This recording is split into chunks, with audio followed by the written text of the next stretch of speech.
Olá, meu prezado aluno. Eu cumprimento a todos os amigos e irmãos com a paz do Senhor Jesus Cristo. Nessa pré-aula, eu estarei mais uma vez comentando a lição bíblica do CETEC, Vida Cristã. E o escritor e comentarista dessa revista é o pastor Josafá Batista Soares, pastor presidente da Igreja Assembleia de Deus em Ibotirama, no estado da Bahia. Bem, nesta lição vamos estudar sobre as armas que Absalão usou para usurpar o trono de Davi, já que ele se rebelou e não estava conformado em ser um príncipe, e nem tampouco queria esperar o tempo de Deus em sua vida. Absalão então resolveu reagir por conta própria. Com certeza ele se achava esperto demais, especial demais, para se submeter aos princípios da palavra de Deus. Bem, então, no lugar da fé, ele resolveu optar por um racionalismo frio, cético e egocêntrico. Pois bem, dentro da estratégia de Absalão, nós temos as armas que ele usou. E essas armas são, primeiro, a mentira. Absalão mentia com muita facilidade. A primeira vez que ele mentiu foi quando ele convidou todos os seus irmãos, inclusive Amnon e o próprio rei Davi, para participarem da festa da tosquia das ovelhas. Só que ele mentiu, porque, como sabemos, essa suposta festa de confraternização não passava de uma farsa para assassinar Amnon, coisa que ele conseguiu realizar através de seus servos, inclusive esses servos que também foram enganados por ele. A segunda mentira foi para o povo, dizendo que o rei não atendia às demandas da população, e então ele dizia que se fosse ele quem julgasse Israel, ele resolveria todos os negócios do reino. Ele mais uma vez estava mentindo. A terceira mentira foi para o próprio pai, o rei Davi, quando disse que precisava ir para Hebrom pagar um voto ao Senhor, quando na verdade ele queria era se encontrar com seus conspiradores e dar o golpe de estado no próprio pai. Inclusive, em 2 Samuel, capítulo 15, versículo 11, diz que Absalão enganou 200 homens que participaram do momento do golpe sem saber. Eles não foram comunicados, eles foram enganados por Absalão. E a Bíblia diz que eles, na sua simplicidade, nada sabiam da conspiração. Porém, mesmo assim, acabaram participando dela. E é isso que o mentiroso faz. Ele engana as pessoas. Por isso que a Bíblia diz que Satanás é o príncipe deste século, que também engana as pessoas. Veja a carta de Paulo, sua segunda carta a Corinto, capítulo 4, versículo 4. Assim está escrito: nos quais o Deus desse século cegou o entendimento dos incrédulos, para que lhes não resplandeça a luz do evangelho da glória de Cristo, que é a imagem de Deus. Perceba que o mentiroso procura tapar a verdade, cegar as pessoas com mentiras. E Jesus falou sobre isso. Veja, Evangelho de João, capítulo 8, versículo 44, assim está escrito: vós tendes por pai ao diabo, e quereis satisfazer os desejos de vosso pai. Ele foi homicida desde o princípio. Não se firmou na verdade, porque não há verdade nele. Quando ele profere mentira, fala do que lhe é próprio, porque é mentiroso e pai da mentira. Ainda em Apocalipse, capítulo 12, versículo 9, diz que Satanás engana o mundo. Veja, assim está escrito: foi precipitado o grande dragão, a antiga serpente, chamada o diabo, e Satanás, que engana todo o mundo. Ele foi precipitado na terra, e os seus anjos foram lançados com ele. Então, meu amigo, o mentiroso e a sua mentira podem até oferecer uma vantagem, mas ela não vai durar por muito tempo. E a mentira, ao invés de resolver um problema, só faz postergar. Porém, a verdade irá trazer tudo à tona e a casa vai cair. A segunda arma carnal usada por Absalão é o sentimento faccioso. É esse também um sentimento maligno que tem origem em Satanás. A palavra facção vem do grego e a expressão é eritheia. Essa expressão quer dizer pelejas, discórdias, ambição, egoísmos. É um desejo de colocar-se acima dos demais, o mesmo que uma oposição cega baseada na inveja.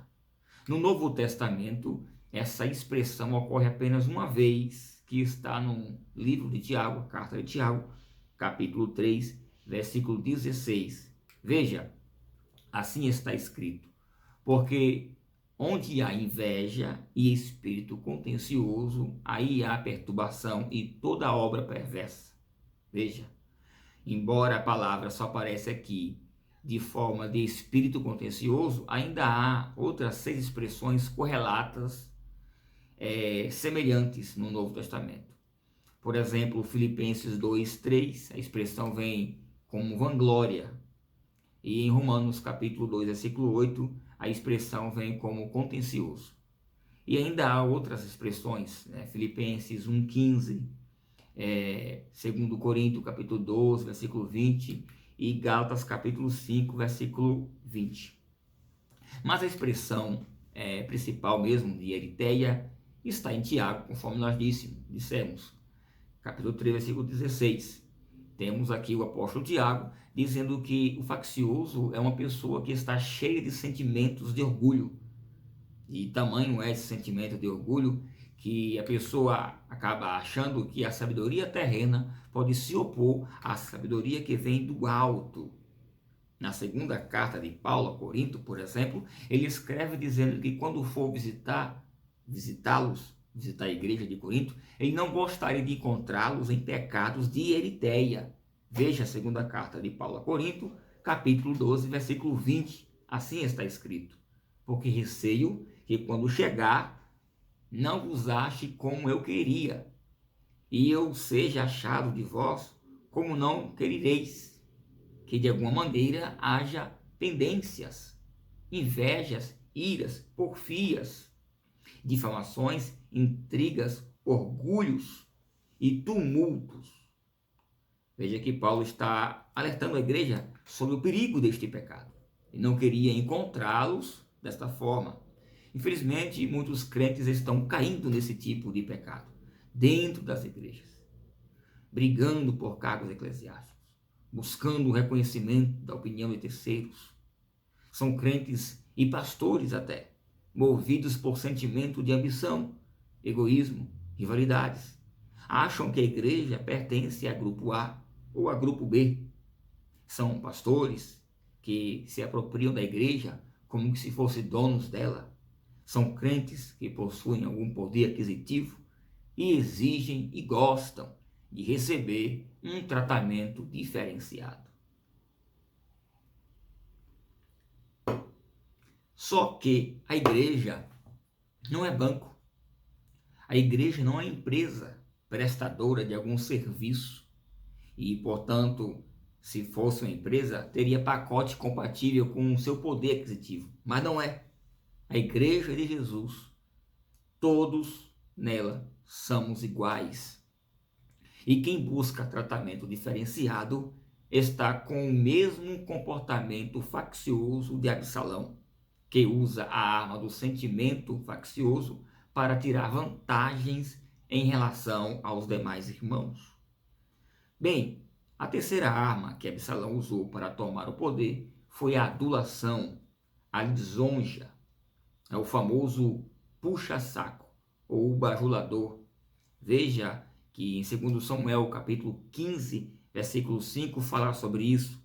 Está escrito: sucedia que também, quando alguém se chegava a ele para se inclinar diante dele, ele estendia a sua mão, pegava-o e beijava-o. Veja que aqui temos o mentiroso, Absalão, o faccioso, dando uma de bondoso, como ele era príncipe e as pessoas o cumprimentavam com reverência, ele dava uma de modesto, de falsa modéstia, abraçava, beijava, dizia, não, calma, não precisa disso. Aqui você percebe uma falsa modéstia, uma falsa gentileza. Jesus, por várias vezes, repudiou tanto os bajuladores quanto a bajulação. Veja Lucas capítulo 11, versículo 27 ao 28. Assim está escrito. E aconteceu que, dizendo ele estas coisas, uma mulher, dentre a multidão, levantando a voz, lhe disse, bem-aventurado o ventre que te trouxe, e os seios que te mamaste. Mas ele disse, antes bem-aventurados os que ouvem a palavra de Deus e as guardam. Jesus quebrou todo esse clima de bajulação que a mulher, rompendo a multidão, queria apresentar. Em Mateus capítulo 19, versículo 16, também temos um texto, assim está escrito. E eis que alguém, aproximando-se, disse-lhe, bom mestre, que bem farei para conseguir a vida eterna? E ele lhe disse, por que me chamas bom? Não há bom, senão um só, que é Deus.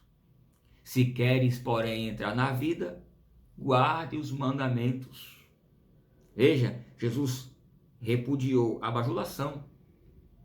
Ainda em Provérbios 29, versículo 5, temos outro texto. Assim está escrito. O homem que lisonjeia o seu próximo arma uma rede aos seus pés. Diante disso, meu amigo, diante desses versículos, podemos chegar à seguinte conclusão. Uma pessoa que bajula nunca deve ser uma pessoa confiável. E uma pessoa que gosta de ser bajulado, menos ainda. Bem, ocorre que, embora a mentira, o sentimento faccioso e a bajulação sejam armas carnais, elas são ineficazes para aqueles que desejam sucesso. Para se obter o sucesso, todavia, é necessário que o crente se proteja e se revista das armaduras de Deus contra esses ataques do maligno. E o famoso texto bíblico que trata deste assunto é a carta de Paulo aos Efésios, no capítulo 6, do versículo 10 ao versículo 18, onde o apóstolo Paulo vai usar como exemplo as armas de guerra de um antigo soldado romano do primeiro século da era cristã. E eu não vou citar nem vou ler o texto, mas é importante que você, caro aluno, leia, até porque as armas do crente, as armas espirituais que irão sair desse texto, está na sua leitura bíblica devocional da sua lição. Então vamos lá.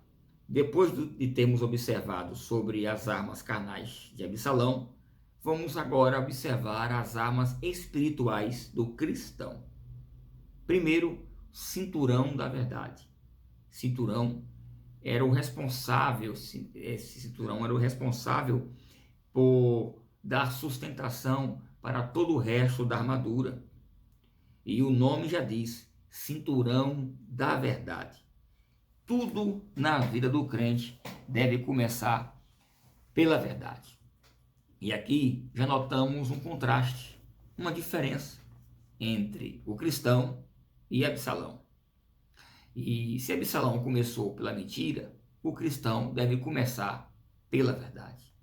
Se o cristão for pego em mentira, ele já está vencido antes mesmo de começar a guerra, porque a mentira é do diabo. E para aqueles que mentem, já foram capturados por ele. Por isso que Jesus disse em João capítulo 8, 32, assim está escrito, e conhecereis a verdade, e a verdade vos libertará. A segunda arma é a couraça da justiça. A couraça é a parte que protege o peito. e ela fica presa ao corpo por causa do cinturão da verdade. A função da couraça da justiça é proteger os órgãos vitais. E essa couraça da justiça nos fala da justificação que nos foi dada por Jesus Cristo. Porque antes, como pecadores, éramos fora da lei, considerados injustos. Mas quando nos arrependemos e cremos em Jesus Cristo, somos justificados, e não pelas obras, mas pelo sangue de Jesus. Veja Romanos capítulo 5, versículo 1. Assim está escrito: tendo sido, pois, justificados pela fé, temos paz com Deus, por nosso Senhor Jesus Cristo.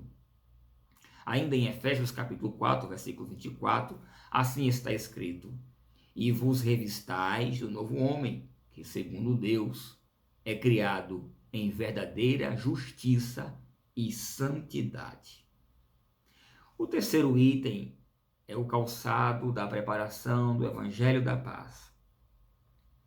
Os pés aqui nos falam da caminhada, de andar com Deus, daqueles que anunciam a palavra onde quer que vão.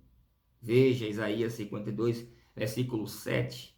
Assim está escrito: quão formosos são sobre os montes os pés dos que anunciam as boas novas, que faz ouvir a paz, do que anuncia o bem, que faz ouvir a salvação, do que diz a Sião: o teu Deus reina. O cristão que tem os pés calçados com o evangelho da paz diz que Deus reina. O cristão que tem o evangelho calçado os pés com o evangelho da paz, ele tem uma conduta submissa a Deus, vive comprometido e promove a paz e o conhecimento da verdade em suas ações, coisas que Absalão não queria fazer e de fato não fez. O quarto item é o escudo da fé. E o escudo do soldado romano impedia que os dardos lançados pelos inimigos pudessem atingi-lo. E é justamente isso que o escudo da fé faz. É por isso que ele escreve no versículo 16 do capítulo 6 de Efésios o seguinte: tomando sobretudo o escudo da fé, com o qual podereis apagar todos os dardos inflamados do maligno. É justamente esta a função do escudo da fé. Esses dados são dados da dúvida, da incredulidade, da falsa informação. E o escudo da fé protege o crente disso. O quinto elemento é a arma espiritual do crente, chamada de capacete da salvação. Este capacete protege a mente. Lembre-se, caro aluno, que nós estudamos na lição 8, que a mente da pessoa, a cabeça da pessoa, é onde Satanás procura invadir para desestabilizar todo o restante da vida. A cabeça de Absalão ficou presa no carvalho.